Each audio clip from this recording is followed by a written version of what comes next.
Chers amis, bonjour, bonsoir. Merci de nous rejoindre pour ce nouveau numéro de la chaire Henri Lafontaine. Nous allons parler du droit et du droit international en particulier. Alors ce droit international aussi, ce droit des gens, comme on dit parfois, en quoi est-il un outil, demeure-t-il un outil professionnel, performant à l'égard des grands défis, les défis climatiques, les défis du terrorisme, le défi des replis sur soi. Et il y a encore bien d'autres questions à se poser à cet égard, vis-à-vis de la paix, de la guerre.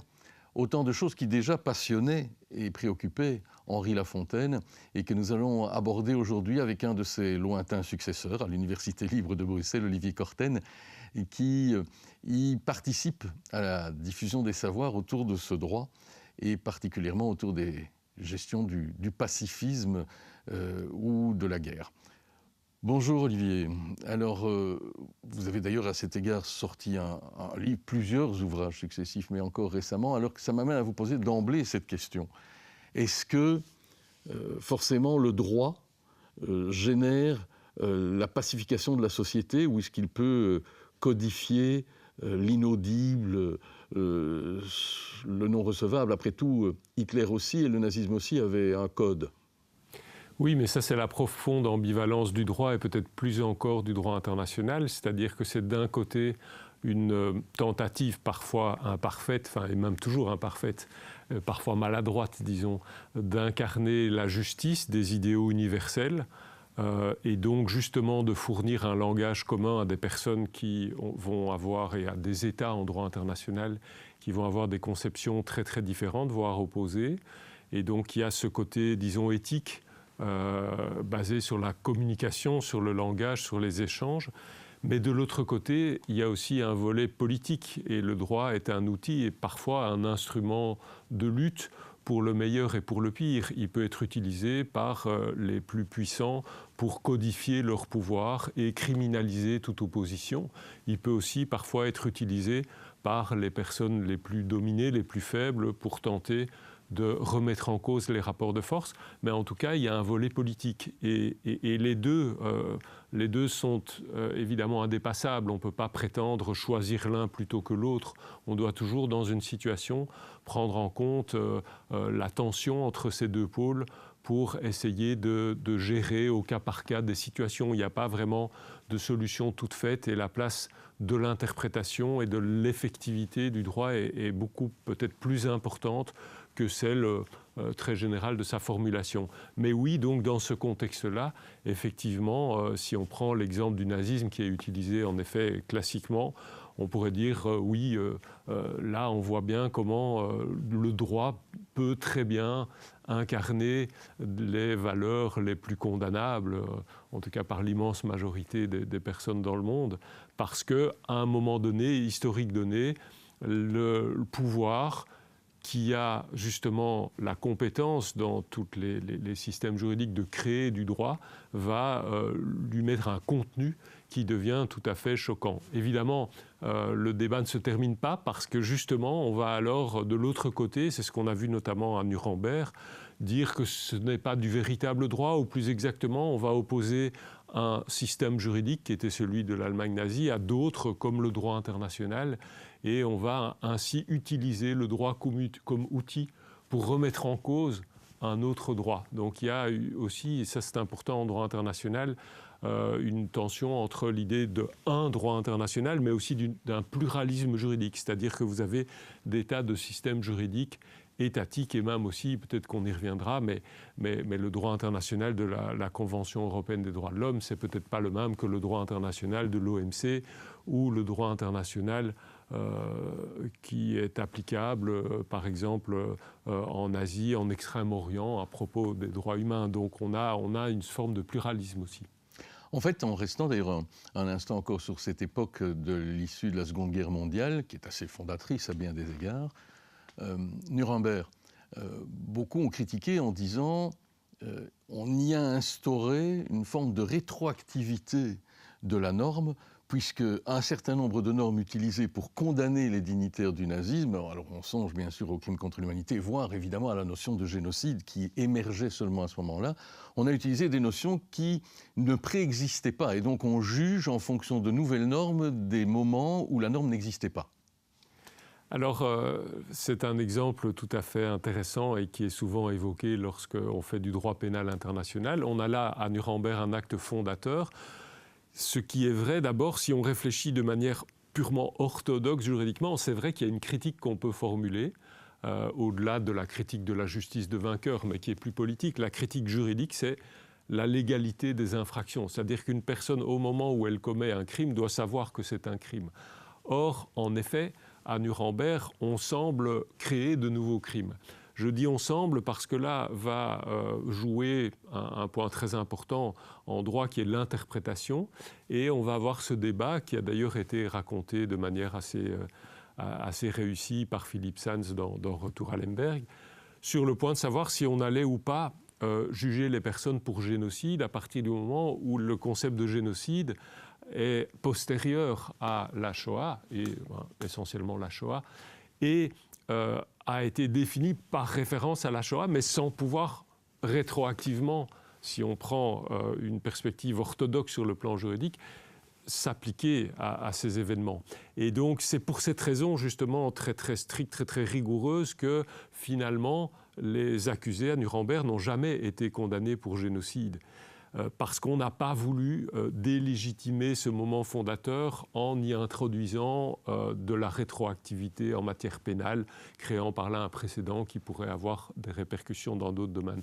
Néanmoins, on a utilisé le concept de crime contre l'humanité, et là, bon, il faut bien admettre qu'il y a un volet quand même assez créatif, parce que ce crime n'avait jamais été défini clairement au préalable. Normalement, en droit interne, en tout cas, il y a un code pénal où il y a une définition très très claire des crimes.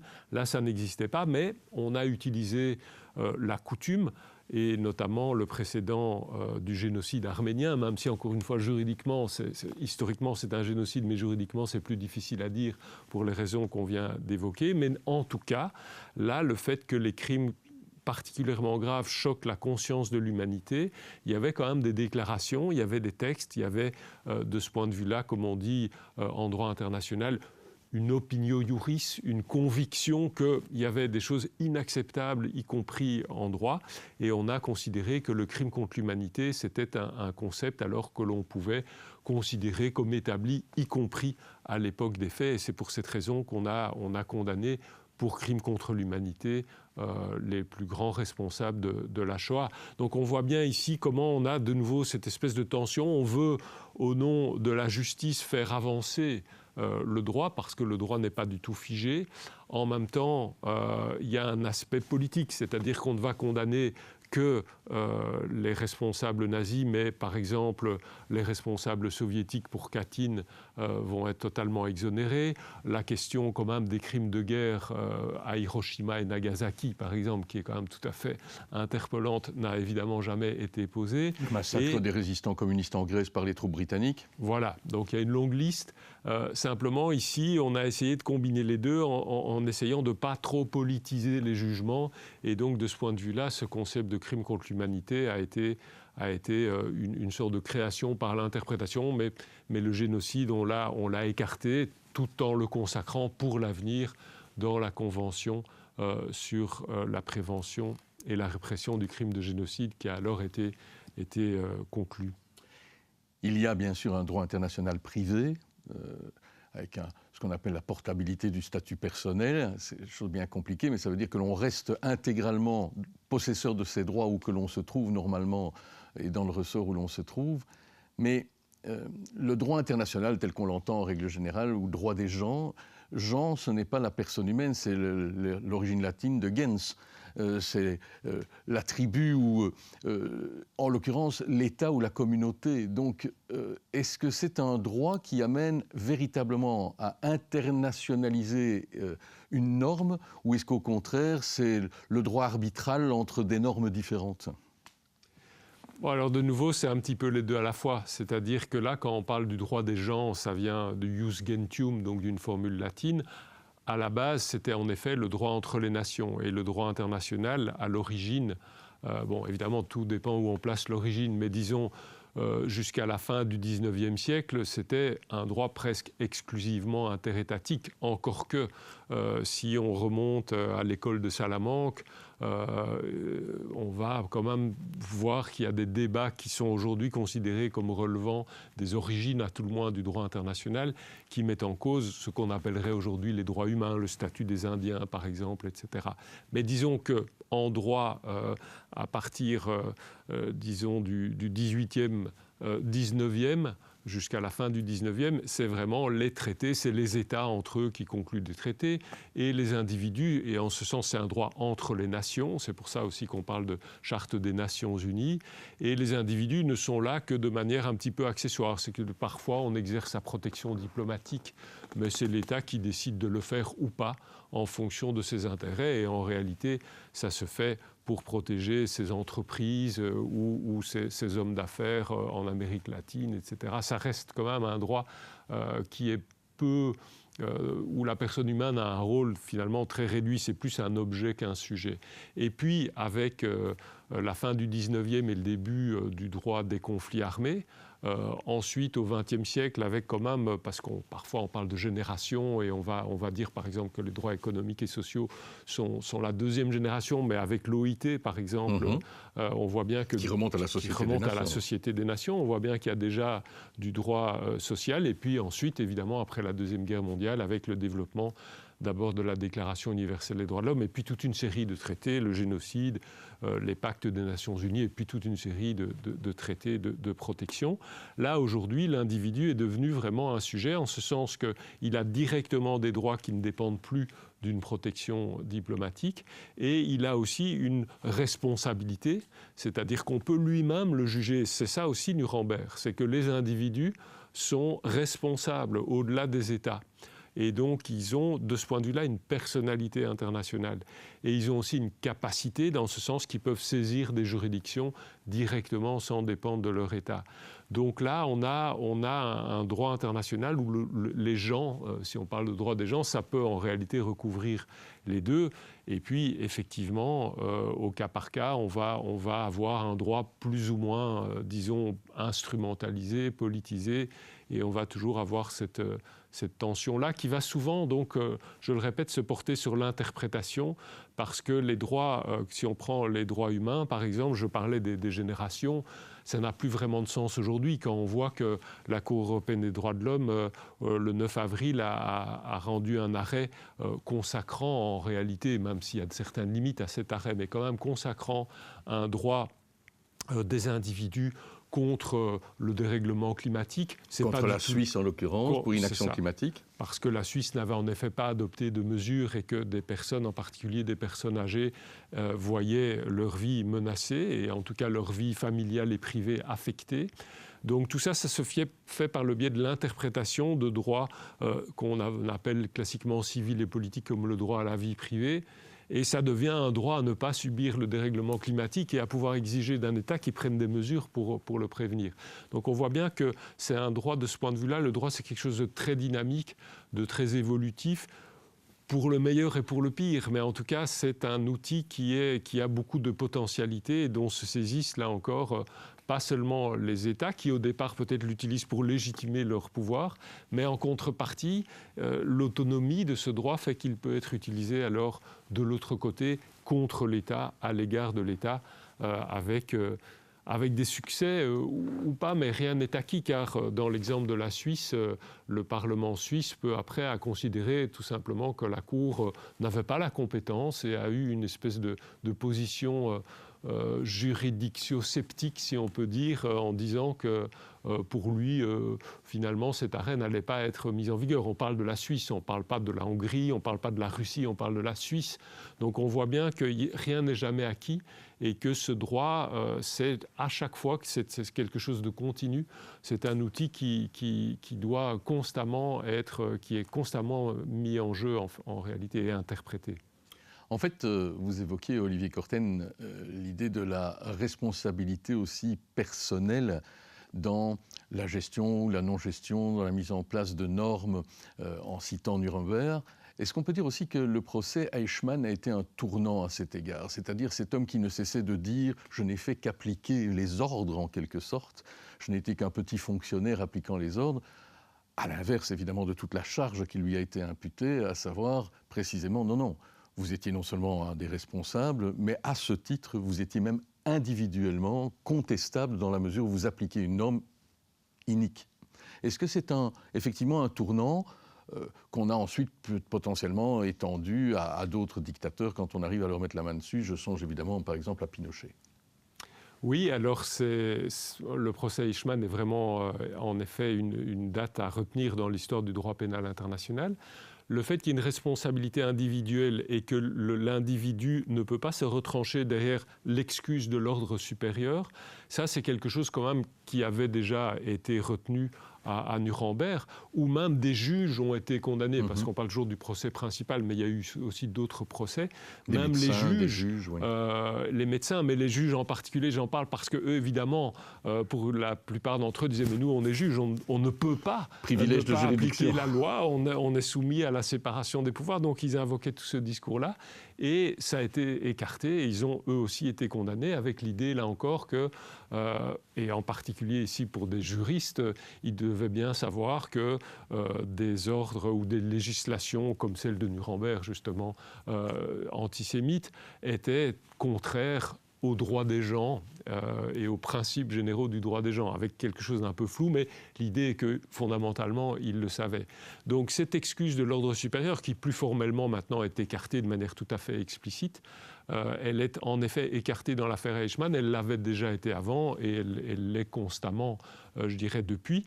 C'est en effet l'idée que l'individu est responsable et qu'il a des droits propres, mais aussi des obligations propre. Il y a évidemment un côté, ça dépend du cas par cas. Pour Eichmann, il est évident que tout banal qu'il soit, il avait quand même toutes les capacités et aussi le pouvoir. Il était en position de ne pas faire ce qu'il a fait. Ça pourrait peut-être être différent d'un soldat. Il y a eu des décisions du tribunal pénal international sur la Yougoslavie où un soldat serbe avec, je dirais, presque un fusil dans les reins, a en effet commis des crimes. Il a néanmoins été condamné et l'excuse de l'ordre supérieur et même de la contrainte n'a pas été retenue. Ça a été retenu comme circonstance atténuante pour la peine. Mais donc tout ça est assez logique et ça s'inscrit, je dirais, dans une espèce de cohérence de la jurisprudence. Là où le procès Eichmann a été critiqué, pas seulement par Hannah Arendt de manière quand même assez magistrale dans ses chroniques de procès, qui sont vraiment, je dois dire, une source toujours actuelle pour toute personne qui s'intéresse au droit pénal international, c'est quand même le... Bon alors, à la différence de Nuremberg, Eichmann a été enlevé et l'enlèvement a été condamné par le Conseil de sécurité pour violation de la souveraineté de l'Argentine. Bon, là, on pourrait se dire, ça c'est... oui, bon, après tout, la fin justifie les moyens, mais donc il y a eu quand même, de ce point de vue-là, un problème de légalité du procès. Et puis ensuite, évidemment, il y a eu d'autres problèmes par rapport aux droits de l'accusé. Alors aujourd'hui, par exemple, la peine de mort n'est plus admise. À l'époque, il n'y avait pas cette règle, disons, de droit international pour les juridictions internationales, mais... disons, l'utilisation du procès pour fonder la légitimité de l'État d'Israël, dénoncée par Hannah Arendt, a, sur le plan juridique, déteint dans le sens où aujourd'hui, en droit, on ne va pas tellement se fonder sur ce précédent pour, je dirais, établir les origines du droit pénal international. Donc il a quand même ce côté très ambivalent. Évidemment, il était coupable et il avait commis un génocide, donc c'était un des architectes, donc il n'y a pas de problème, je dirais, ou de débat possible sur le fond, autant sur la manière dont ça s'est passé, le côté mise en scène, y compris filmographique, du procès à des fins manifestement politiques, des problèmes aussi de rétroactivité, puisqu'il a été là aussi condamné pour crime contre le peuple juif, ce qui n'existait évidemment pas à l'époque. tout ça a donné lieu à quand même beaucoup de critiques. Maintenant, si on continue et on passe à Pinochet, là on est plutôt dans le domaine de la compétence universelle, c'est-à-dire qu'on est là dans l'hypothèse où on va juger une personne sans que les victimes appartiennent à notre communauté. Donc ça se distingue quand même du procès Eichmann, qui est complexe puisqu'Israël n'existait pas au moment de la Shoah, mais qui néanmoins, ce n'est pas une compétence universelle au sens, je dirais, où on l'entend aujourd'hui. Et c'est vrai qu'avec l'affaire Pinochet et puis d'autres cas qui ont suivi, on a cette idée de juridiction et de compétence universelle qui de nouveau incarne bien ce côté éthique du droit international. C'est que, alors à l'origine, la compétence universelle, c'était la piraterie, donc c'était les pirates, c'était les ennemis de l'humanité. On voyait bien là qu'il y avait une combinaison de valeurs, mais en même temps aussi très politique, parce que les pirates, c'était ceux qui n'avaient pas les lettres de course, et il y avait quand même les corsaires, côté très politique, voilà. Et puis ici, avec la compétence universelle, on a peut-être justement quelque chose de plus fondamentalement éthique. Mais la politique n'est jamais loin, puisqu'on l'a vu en Belgique, après une première version de la loi très peut-être utopiste, ça s'est rapidement heurté à la fois à des obstacles juridiques comme les immunités, et la Belgique a été condamnée, les immunités, et aussi des pressions politiques évidentes, notamment de la part des États-Unis à l'époque, puisque en gros la compétence universelle était acceptable pour certains mais pas pour d'autres. Donc c'est pour ça que la compétence universelle marche assez bien aujourd'hui quand il y a de la coopération, les procès rwandais par exemple, etc. Quand il n'y en a pas, c'est plus compliqué, et donc évidemment derrière vont se profiler aussi des critiques sur l'histoire, qui êtes-vous pour juger, etc. D'où la Cour pénale internationale qui est supposée justement échapper à ces critiques, puisque c'est une cour authentiquement internationale. Oui, sauf que là, on retrouve l'obstacle majeur, c'est que selon que vous soyez grand ou misérable, les règles ne seront pas les mêmes. Les États-Unis ne reconnaissent pas la juridiction de la Cour pénale internationale. Ils ne sont pas les seuls, mais ces donneurs de leçons au monde qui sont censés représenter le monde libre que l'on vénère si souvent sont les premiers à vouloir échapper à toute sanction possible, que ce soit à l'époque du Vietnam, que ce soit pour Guantanamo ou que ce soit pour bien d'autres choses. Oui, ça, il faut toujours le répéter, en particulier, c'est comme on dit souvent, le double langage ou le deux poids, deux mesures. Et effectivement, on ne peut pas écarter cette critique d'un revers de main en disant simplement, même si eux ne seront jamais inquiétés, mieux vaut un petit quelque chose que rien. Ça, c'est un argument recevable, mais qui, sur la longueur, est difficile à tenir. Et c'est pour ça que la Cour pénale internationale, de ce point de vue-là, a été très critiquée. Parce que, dans un premier temps, qu'est-ce qu'elle a fait? En gros, elle a coopéré avec des États africains pour condamner des rebelles. Donc, de ce point de vue-là, il n'y avait pas d'inquiétude. Et donc, elle a commencé comme ça. Mais bon, voilà, c'est aussi une cour qui n'a pas énormément de moyens. Pas seulement parce que beaucoup d'États ne la reconnaissent pas. La Russie, la Chine, l'Inde, les États-Unis, ou Israël, bien entendu, parce qu'on en a parlé encore récemment. Mais en outre, parce que, tout simplement, au point de vue du financement et des moyens, ce n'est pas la cour qui est la mieux dotée. Et puis, surtout, elle est soumise à des pressions politiques. Dès qu'elle a voulu juger des dirigeants africains, donc en particulier au Soudan, et ensuite, lorsqu'elle s'est intéressée à des situations en Afghanistan, en Irak, etc., il y a eu évidemment des levées de boucliers. Alors, quand même, les événements récents, peut-être, enfin en tout cas de mon point de vue d'internationaliste, parce que moi, à titre personnel, j'ai quand même critiqué cette cour qui, à un moment donné, après 20 ans, puisque c'est en 2002 que le statut est entré en vigueur, son bilan n'était quand même pas tout à fait brillant, en outre des procès qui n'ont pas été manifestement très bien menés, des acquittements faute de preuves de Bemba, de Gbagbo, etc., qui soient coupables ou innocents.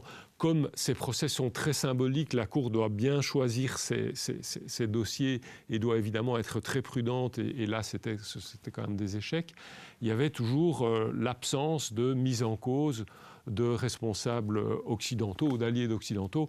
Et là, évidemment, on va voir ce que la Cour fait, et avec toutes les pressions, on l'a entendu, qu'elle a subies récemment avec la situation à Gaza et l'option courageuse du procureur qui va en effet qui demande des mandats d'arrêt, quels que soient les objectifs ou la légitimité ou pas, et c'est tout à fait logique juridiquement, politique des intervenants, que ce soit se défendre du côté d'Israël ou libérer la Palestine de côté des responsables des actes criminels du 7 octobre. Ces objectifs ne doivent pas être pris en compte, seul doit être pris en compte le point de savoir si oui ou non il y a des crimes de droit international qui ont été commis.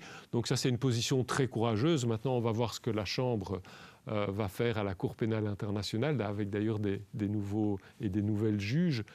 Il y a un énorme point là de bascule, parce que si la Cour confirme ces mandats d'arrêt, elle va quand même, sur le plan de la légitimité, être vraiment renforcée, notamment, comme on dit, dans le Sud global, parce que là, on ne pourra certainement plus la critiquer pour ne pas oser s'attaquer aux puissants. Elle l'avait quand même déjà fait, évidemment, avec Poutine et avec la Russie, mais, dit-on souvent, ça, c'est toujours la Cour est liée à l'Occident.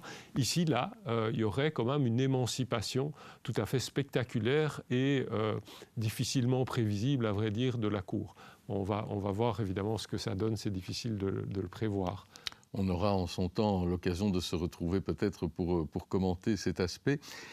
Est-ce que le droit international, on l'a effleuré tout à l'heure, est le droit du plus fort, surtout lorsque on met en balance le respect des droits des individus, des cultures et d'un certain nombre de communautés, et le droit commercial international, l'Organisation mondiale du commerce, ses règles à part, ses tribunaux ad hoc entre entreprises liés à un certain nombre de grands débats comme celui sur le Mercosur et d'autres. Bref, est-ce que le droit des affaires internationales est supérieur à l'éthique générale du droit international ? Bon, alors, comme je le disais tout à l'heure, il y a une espèce de... On dit le droit international, mais en réalité, derrière le droit international, il y a toute une série, soit de sous-systèmes régionaux, avec quand même des interprétations différentes. Si vous prenez par exemple la Convention interaméricaine des droits de l'homme ou la Convention européenne des droits de l'homme, donc quand même de juridiction, disons, occidentale, c'est quand même très différent dans la manière d'appliquer, d'interpréter les droits humains. Donc il y a des différences régionales, il y a aussi des différences sectorielles. C'est-à-dire que si on est dans le domaine, en effet, du droit du commerce, on ne va pas raisonner de la même manière que si on est dans le domaine des droits humains. Et c'est parfaitement logique, parce que là, dans ce cadre-là, les juges ou les arbitres, dans le cadre de l'OMC, par exemple, ils sont compétents, ils ont été institués pour faire appliquer une convention. Donc ils appliquent cette convention. Comme la Cour européenne des droits de l'homme, elle n'applique que la Convention européenne des droits de l'homme. Elle ne va pas appliquer le droit du commerce international. Donc on a à première vue une espèce de pluralisme où on pourrait se dire, là il y a une espèce de schizophrénie et il n'y a pas vraiment de système global. Néanmoins, les choses sont plus complexes parce que ces juridictions, qu'elles soient du côté du commerce international ou des droits humains, vont prendre en compte, pour interpréter leurs propres conventions, vont prendre en compte quand même d'autres conventions et le droit international général. Il y a une hiérarchie des normes entre ces droits ? Il n'y a pas de hiérarchie des normes entre, par exemple, le droit du commerce et les droits humains. Néanmoins, parce qu'on pourrait se dire, oui, les droits humains, ça c'est du droit impératif. On ne peut pas avoir un traité qui consisterait à organiser entre des États la violation des droits humains. Alors que le droit du commerce, on peut y déroger, on peut prévoir une zone de protectionnisme. Mais d'un autre côté, dans les droits humains, il y a par exemple le droit de propriété. Donc c'est un peu plus complexe. Et c'est par ce biais-là que les questions de liberté d'entreprendre, etc., peuvent être introduites et je dirais, contrebalancer parfois les droits humains. Si on prend le dérèglement climatique, de nouveau, il y a quand même toujours des balances à opérer entre, on va dire, la protection de l'environnement, etc. Mais d'un autre côté, l'économie, et donc, va-t-on dire, tous les droits qui en découlent pour les individus, c'est que si on prend des mesures qui détruisent la croissance, ça va en réalité aboutir à affecter tous les droits des individus. Donc les choses sont quand même plus complexes. Évidemment qu'a priori, les droits humains paraissent supérieurs, mais on ne peut pas le dire comme ça de manière générale, parce que dans les droits humains, il y a quand même du droit du commerce qui peut s'intégrer par cette porte des droits plutôt d'entreprendre, de droit à la propriété privée. Et dans l'autre sens, du côté du droit du commerce, il y a quand même des clauses dans les traités qui vont prévoir des possibilités pour les États de réglementer pour l'environnement, pour la sécurité, enfin pour toute une série d'objectifs. Et donc, par ce biais-là, on peut, sans parler d'arguments comme l'état de nécessité, qui ont parfois été invoqués, y compris de nouveau en matière écologique, je pense notamment à l'Argentine, pour essayer de contrebalancer, disons, ou d'atténuer des obligations en matière commerciale. Donc, il y a quand même des possibilités. Alors, de nouveau, ça ne veut pas dire que ça va marcher, mais en tout cas, les outils sont là. Et tout, de nouveau, est question de rapport de force. Les juges essayent de faire avancer, mais ils savent aussi que s'ils vont trop loin, des États peuvent soit se retirer, soit ne pas appliquer. Je parlais de la Suisse, enfin, on va voir si ça se confirme, mais en tout cas, on voit bien qu'il y a une pression à chaque fois. Et dès lors que, de ce point de vue-là, c'est comme un jeu d'échecs. Donc, il faut vraiment voir comment on avance ces pions, parce que on n'a pas un corps de règles avec une interprétation qui s'imposerait par la seule lecture du texte et même par le prononcé d'un jugement dont le respect et l'interprétation parfois va dépendre aussi des acteurs de terrain. En fait, vous l'évoquiez au début de notre entretien, il y a évidemment pendant le XVIIIe et le XIXe, dans le cadre de ce qu'on appelle communément le droit international, surtout un acteur, les États, qui font des traités, les violent, et puis en font d'autres. Il y a aussi, dans le dernier tiers de ce XIXe siècle, un droit humanitaire qui appartient aussi à l'ordre, sémantiquement du droit de la guerre, puisqu'on va intervenir dans le droit de la guerre pour définir quelques clauses pour les prisonniers, pour la neutralisation d'un certain nombre d'actions humanitaires à mener. On est loin encore d'un droit de la paix et d'un droit des pacifistes. Oui, alors là, il y a pas mal de débats en réalité ces dernières années sur à partir de quand la guerre a-t-elle été interdite.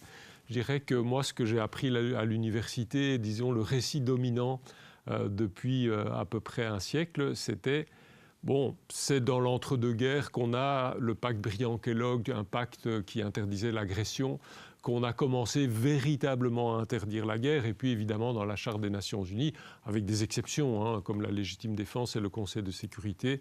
Mais en tout cas, les guerres de décolonisation. Oui, alors c'est un peu complexe parce que là, on entre dans peut-être encore autre chose. C'est-à-dire que les guerres qui sont interdites, c'est les guerres entre États et à l'intérieur des États ou dans les colonies, c'est encore autre chose. Mais en tout cas, toute l'idée, c'est que ça date essentiellement du XXe. Et avant, c'était un petit peu les ténèbres. Et donc, en effet, le récit, et qu'on a commencé par... c'était la thèse de l'indifférence. Que vous soyez ou pas agresseur, peu importe, en fait, ça, le droit ne le régit pas, ça c'est la morale, en fait.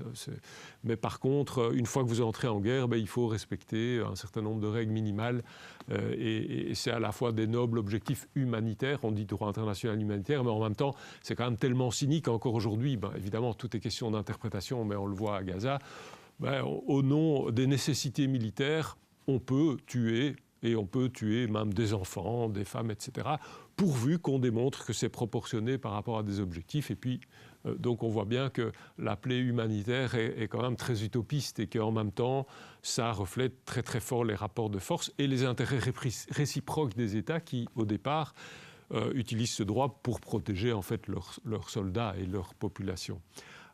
Mais ça, c'est, comme on disait, le droit dans la guerre. Le droit à faire la guerre, là, c'était totalement permis, ou en tout cas, c'était pas permis, c'était pas un droit, mais c'était pas non plus interdit. Donc c'était ça le récit.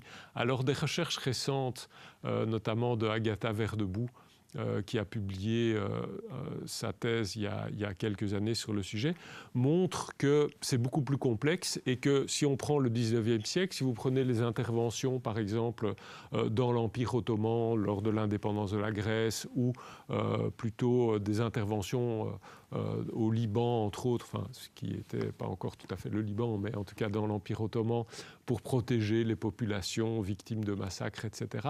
Si vous prenez le discours des États à l'époque, vous voyez bien qu'en réalité, eux avaient un discours qui consistait à dire que ils avaient des justifications juridiques pour intervenir. Ils ne semblaient pas du tout dire que de toute façon, ils pouvaient intervenir, qu'il n'y avait pas d'interdiction.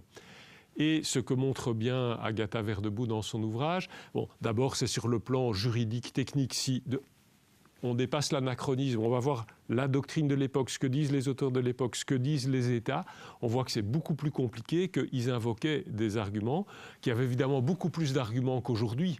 Donc que la guerre était interdite peut-être, mais avec tellement d'exceptions que l'interdiction était très faible, mais disons qu'elle existait déjà.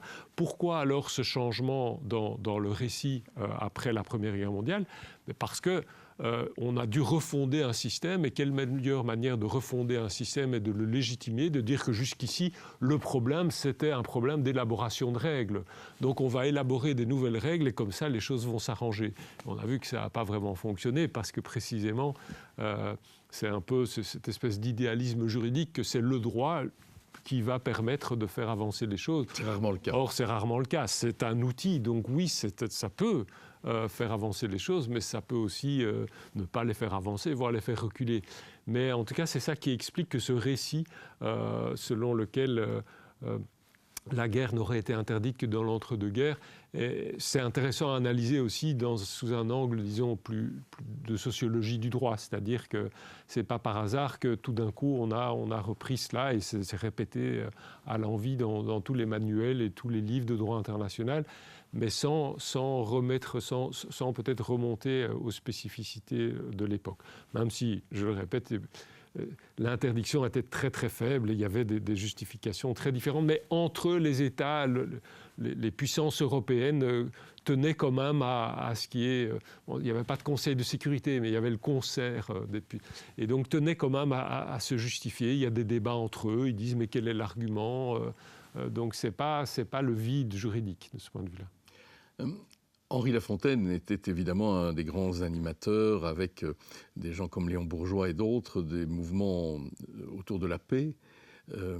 Ce sont des juristes persuadés que l'arbitrage vaut mieux que l'affrontement, Bureau international de la paix, et puis une société des nations qui ne convainc pas assez rapidement d'ailleurs Henri Lafontaine de sa pertinence, mais soit la paix, parlons-en. C'est quoi être pacifiste aujourd'hui dans un monde où on semble voir des conflits émerger partout et où nous en annonce d'autres, peut-être plus majeurs, dans la zone Asie-Pacifique ? Alors ça, c'est une question très difficile et qui renvoie, je dirais, à une morale individuelle. Et bon, voilà, il y a parfois des objecteurs de conscience qui vont considérer que jamais il ne faut répondre à la violence par la violence.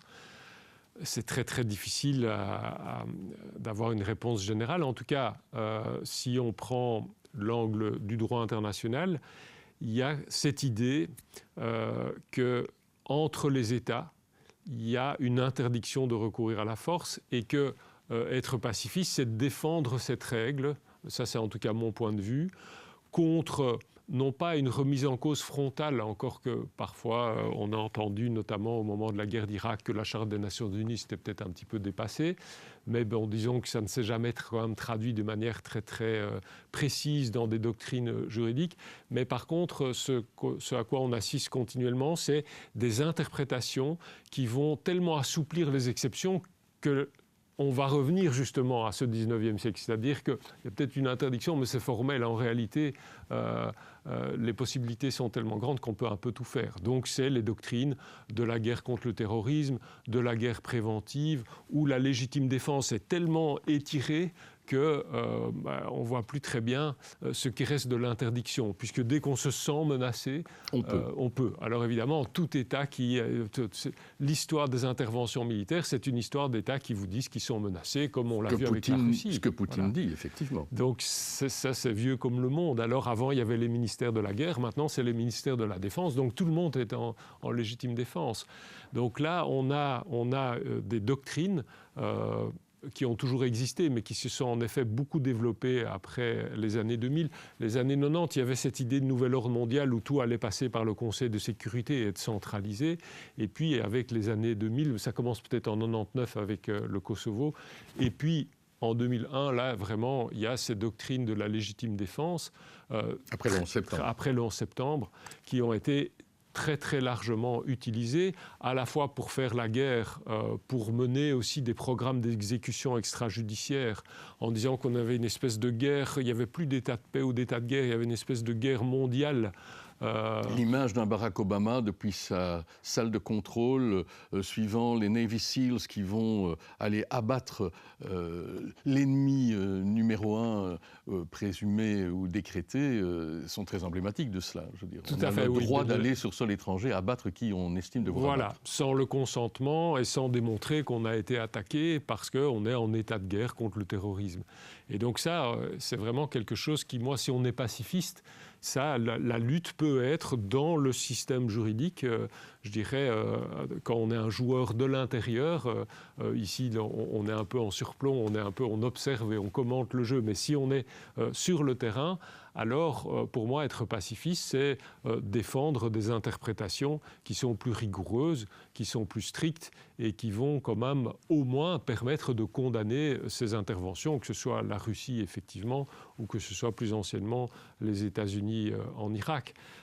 Et de nouveau, ça c'est un rapport de force et dans le milieu des internationalistes, vous avez des tendances différentes.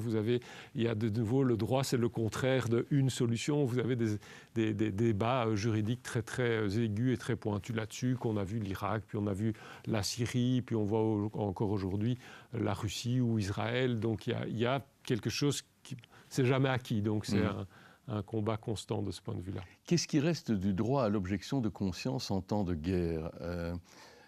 3 États sont nés de la faillite de l'Union soviétique, enfin 3 grandes entités en tout cas, qui avaient repris cette notion dans leur constitution, la Fédération de Russie, la Biélorussie et l'Ukraine. L'objection de conscience existait dans leur nouvelle constitution.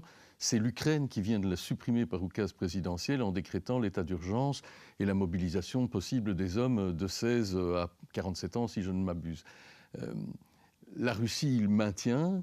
La Biélorussie aussi, mais c'est un peu factice parce qu'elle n'est pas en guerre pour l'instant, mais c'est interpellant. Ça veut dire que l'agresseur maintient un droit à l'objection de conscience réel, parce qu'il y a effectivement des objecteurs de conscience pour l'instant en Russie. C'est pas simple, mais il y en a. Et d'un autre côté, il y a une trahison décrétée à l'intérêt national dès lors qu'en Ukraine, on se déclarerait objecteur de conscience. Le président du mouvement pacifiste en Ukraine fait l'objet de poursuites judiciaires pour trahison à l'égard de la patrie. Oui, c'est assez interpellant. Je dois dire que sur le plan du droit international, l'objection de conscience n'est pas un droit internationalement reconnu, donc chaque État va décider si oui ou non et dans quelle mesure il l'admet. Donc de ce point de vue-là, on pourrait dire que les individus en droit international seraient obligés d'aller sur le front, mais d'un autre, la réponse est plus nuancée de nouveau, parce qu'à mon avis, non. Si un individu échappe et s'enfuit, par exemple, il ne va pas non plus violer le droit international. Donc de ce point de vue-là, et c'est là aussi les limites du droit international, c'est qu'il réglemente certaines choses, mais il laisse ouverte toute une série de questions.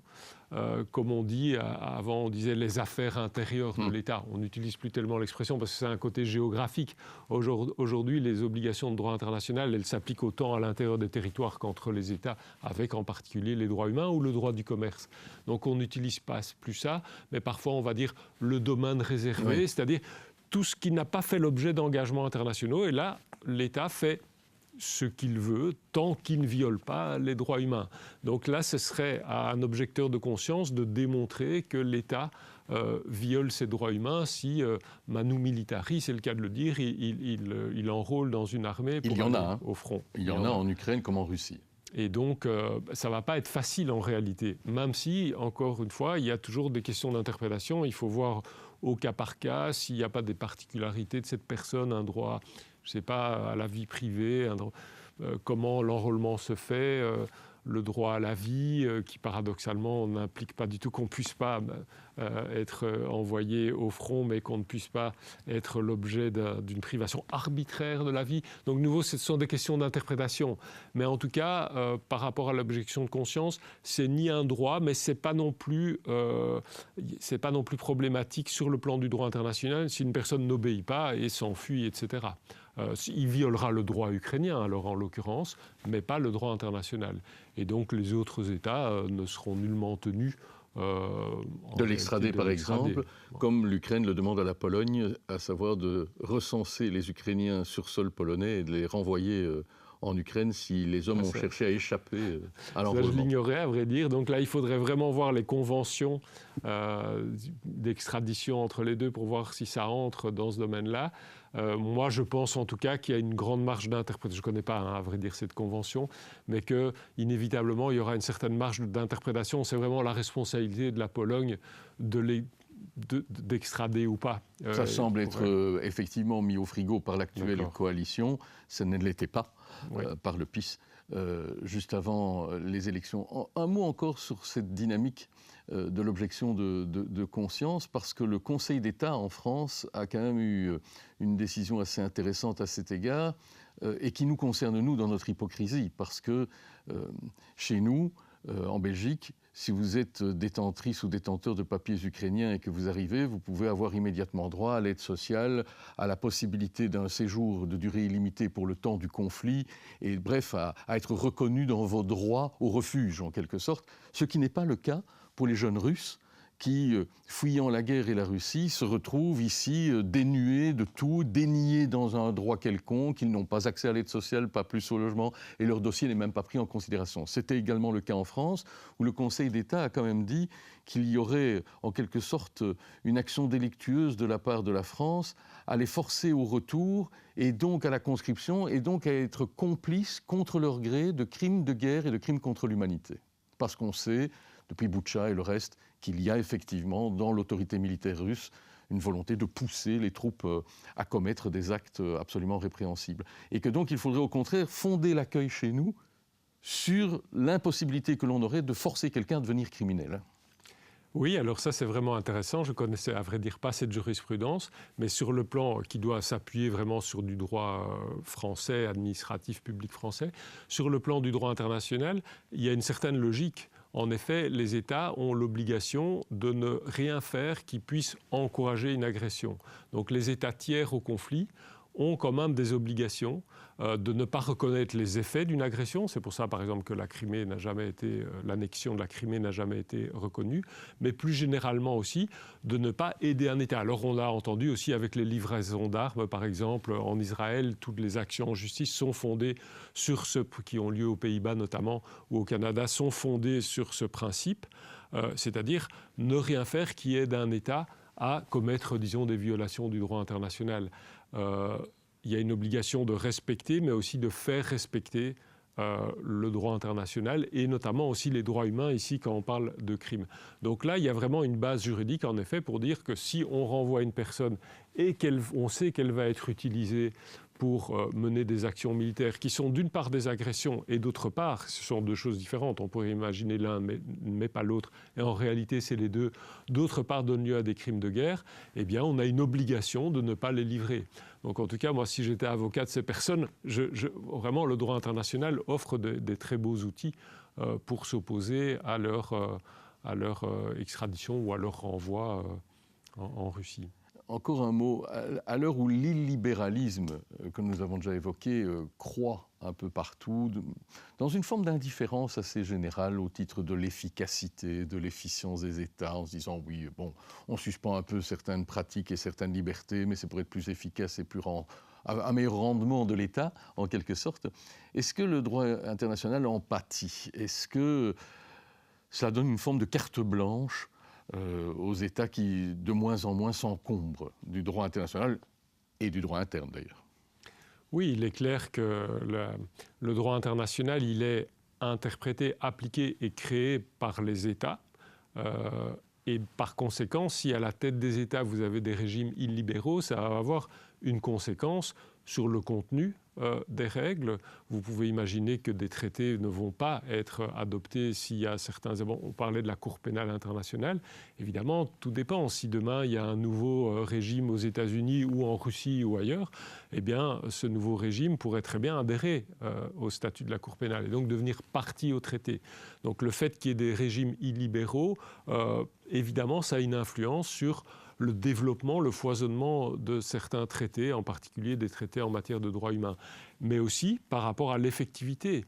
Les régimes illibéraux, ils vont vous dire, soit on se retire de la Convention européenne des droits de l'homme, c'était quand même quelque chose qui est un petit peu une petite musique qu'on a entendue au Royaume-Uni, en France, en Pologne même, ou en Hongrie également. Donc là, il se peut qu'il y ait des retraits, ou alors il se peut effectivement, comme on l'a vu avec un État comme la Suisse tout à l'heure, que des États n'appliquent pas. Alors là, je ne vais pas dire que la Suisse est un régime illibéral, mais c'est ce type de discours-là, ce type de discours au nom de l'efficacité, au nom de la souveraineté, au nom du gouvernement des juges, etc., c'est quand même un discours illibéral en réalité. C'est-à-dire un discours qui va refuser un équilibre des pouvoirs où les juges ont un certain rôle qui leur a été donné par les États et qu'ils ne font finalement que mettre en l'œuvre. Alors oui, ils interprètent, mais de toute façon, ils doivent interpréter, que ce soit dans un sens ou l'autre. Donc on ne peut pas critiquer un juge en disant « vous avez créé », de toute façon, il doit créer, parce que si vous lisez la Convention européenne des droits de l'homme, vous avez un texte finalement très très limité et évidemment que c'est la jurisprudence qui va donner du contenu au fil des ans. Donc là, c'est quand même un enjeu très très fort. Et pour revenir une dernière fois au cas de la France, si la France basculait dans un régime illibéral, vraiment toutes les organisations de défense des droits humains sont très inquiètes évidemment sur les effets que ça peut avoir pour les migrants, pour les problèmes de discrimination et même pour la Convention européenne des droits de l'homme. Donc oui, ça a une influence directe sur le droit international. Oui, quand chez nous, en son temps, Theo Franken invite la sûreté soudanaise à venir screener les candidats au refuge soudanais chez nous, on est en plein dedans. On est en plein dedans aussi. Là aussi, il y a évidemment des gros problèmes par rapport au droit international. Et si on avait un régime qui incarnait ce type d'idéologie, eh bien évidemment que ça a des conséquences. Regardez dans l'autre sens au Royaume-Uni, l'arrivée au pouvoir des travaillistes, ils abandonnent leur projet quand même très problématique d'externalisation du traitement des migrations au Rwanda. Donc, à contrario, ça peut aller vraiment dans les deux sens, mais encore une fois, ceux et celles qui sont à la tête des États, ça a une influence directe sur le droit international, même si ils ne sont pas tout seuls. Il y a des juges, il y a tout un champ juridique avec des auteurs, avec des institutions. Et donc, encore une fois, c'est un rapport de force qui change et qui peut aller dans un sens ou l'autre. Merci beaucoup Olivier Courtine pour ce large panorama de choses que nous avons évoquées et qui se trouvent forcément plus détaillées dans vos ouvrages. Vous l'avez compris, exercer son droit et ses devoirs de citoyenne et de citoyen, de l'échelon local jusqu'à l'échelon international, tout est lié. Lorsque l'on fait le choix de celles et ceux qui nous représentent, nous dirigent, mènent les affaires de l'État, de la commune, de la région, on a un impact. On se souvient, on aurait pu l'évoquer d'ailleurs, de la Wallonie bloquant des traités ou des possibilités de traités internationaux commerciaux jugés complètement déséquilibrés et mettant le petit grain de sable dans les rouages. Donc il y a une responsabilité énorme. C'est celle aussi qui est mise en forme déjà à l'époque par Henri Lafontaine et les siens et qu'il nous lègue en héritage. On ne manquera pas d'y revenir souvent. Merci de nous avoir suivis. Rendez-vous à un prochain numéro de la chaire Henri Lafontaine.